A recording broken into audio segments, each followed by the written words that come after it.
It was a dark and stormy night, and I was out on my boat, fishing in the middle of the lake.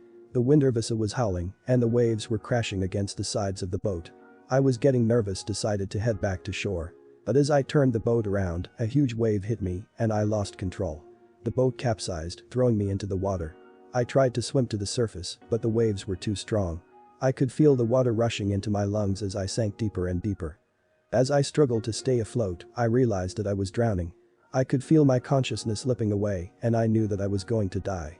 But just as I was about to give up, I saw something in the water. It was a figure, shrouded in darkness. It reached out to me with long, slender fingers and pulled me towards it. I couldn't make out its face, but I could feel its cold, clammy touch on my skin. I was pulled deeper into the water, and I could see that I was surrounded by a group of these figures. They were all dressed in tattered old clothes, and their eyes were as dark as the depths of the ocean. They were the drowned, the souls of those who had drowned and were trapped in the lake forever. I tried to scream, but no sound came out. I was paralyzed with fear as the drowned began to close in on me. I could feel their hands pulling at my clothes, trying to drag me down with them. Just as I thought it was the end, I felt a surge of energy and kicked and swam as hard as I could towards the surface.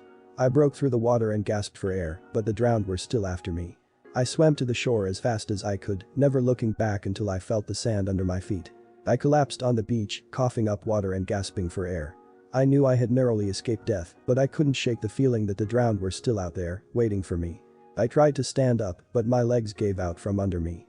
I felt a crushing weight on my chest and realized that I was still drowning. The water had entered my lungs, and I couldn't breathe. I saw flashes of my life before my eyes, all the things I had not done, the opportunities missed. Panic set in as I realized that I was going to die. The drowned figures appeared again, but this time they were not trying to pull me under, they were just there, watching me. I could feel a cold hand on my forehead, and I knew that they were accepting me as one of their own. I could feel myself slipping away, and I knew that I was not going to make it. And as I closed my eyes, I felt a sense of peace wash over me, knowing that I was going to be with the drowned forever.